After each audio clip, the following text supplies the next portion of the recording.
It's a beautiful bacon day, Cookie Crusaders. Today we are on the next episode of the Nuzlocke challenge. And I thought we would go ahead based on the comment votes and move on with Sorbet Cookie.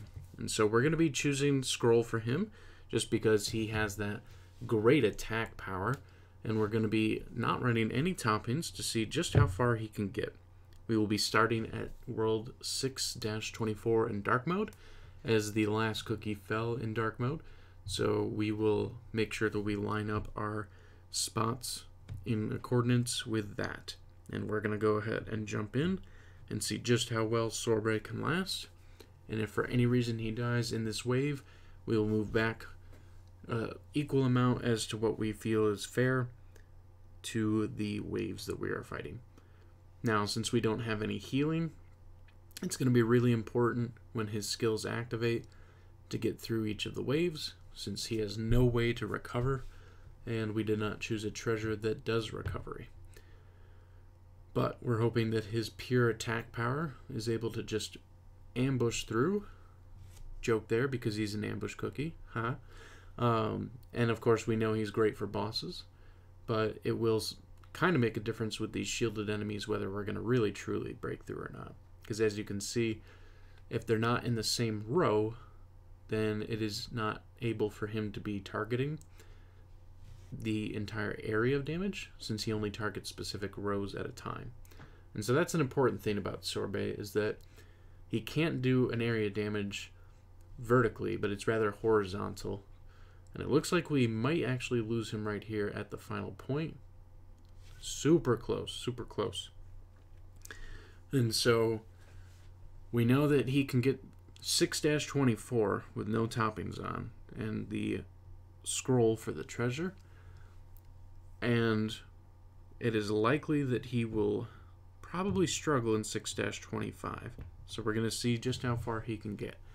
If he does get knocked out here, it'll still be too early in the attempts, so we will probably switch out one treasure just to give a fair chance to see if he can go just a little bit further.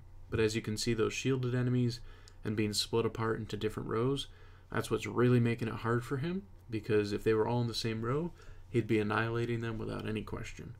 But since they are in different rows, that is making it a little bit more tough for him to clear waves. Just like right there, the wave was still approaching, and he was not able to directly target the specific line of hound cookies, but rather he only hit one of them. So it is a very tough and close battle for him. He's already more than half health down. He's doing great for damage. That is not a question. His damage is amazing. But it's the fact that he is not fast in his animations, and he is also not high in health because he's given so much attack power. So that's how they balance him out. He does end up beating 6-25. So at this point, he is disqualified from changing out treasures or changing out anything else. So we just have to see how far he will end up getting, and if he is able to make it to 7-1.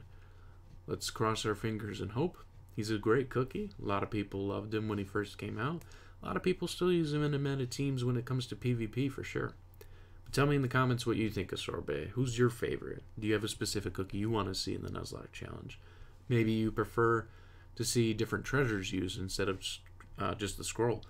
Like you want to see the Scythe treasure for more critical chances. Maybe you want to see the Robes treasure for faster attack speed and faster animations. Maybe we could do the Jelly Watch to get the skills to go cool down faster, which will give a lot more chances for him to burst through a lot of wave enemies rather than just singular attacks. But which one do you think would be best? I chose the scroll just because it is very popular use. It is a very commonly used treasure, so it's something that people can easily understand what is happening from the treasure and how it is affecting the battle. So as you can see, the stuns there from that enemy was pretty strong. Gave them a few extra seconds to do more damage against Sorbet. He is down to about 25% health left, and he's still not finished with the wave. So it is getting tough. I think if he makes it, it's going to be very close, as he's on to the last part of the wave now. And he's still pretty low.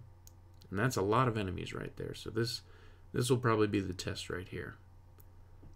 And he's not going to make it because of the cooldown of his ability and the amount of enemies that were there. So 6-26 was how far we got today with Sorbet Cookie.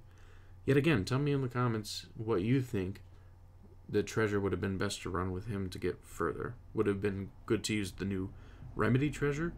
Maybe if we had used the feather to give him just extra chances on those last-ditch effort battles. Would it have been better maybe to use the flamingo tube just to give him extra HP since he already has a lot of high attack power? What do you think would have been best? Thank you so much for stopping by, and I hope you enjoyed the video.